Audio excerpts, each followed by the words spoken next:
Hoy es el Día de los Enamorados y cuando pensamos en los enamorados nos vienen a la cabeza normalmente los novios, los recién casados o los que llevan muchos años siendo fieles. Pero es que todos tenemos que estar enamorados.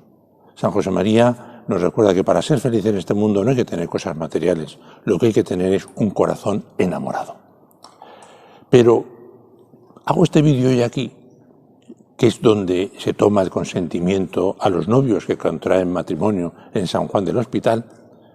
Lo traigo recordando aquel prefacio del tiempo ordinario en el que le decimos al Señor que es en verdad justo y necesario y deber nuestro alabarle al Señor en todos los momentos y circunstancias de la vida, en la salud y en la enfermedad, en el sufrimiento y en el gozo, por tu siervo Jesucristo, Redentor nuestro.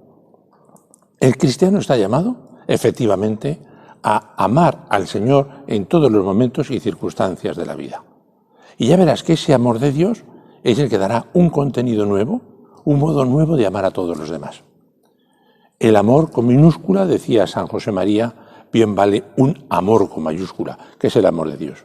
Mete a Dios en tu vida, procura enamorarte cada día más y más de Él y verás cómo aprenderás a querer de un modo nuevo a la mujer, al marido, a los hijos, a los padres, a los amigos, a los vecinos y te darás cuenta que verdaderamente la vida es feliz cuando tenemos un corazón enamorado. Y por tanto, en todas las circunstancias, en la salud y en la enfermedad, en el sufrimiento y en el gozo, daremos gracias a Dios y gozaremos de Él durante esta vida y luego en la futura. Ánimo, que vale la pena. Un saludo muy fuerte. Chao y hasta la próxima.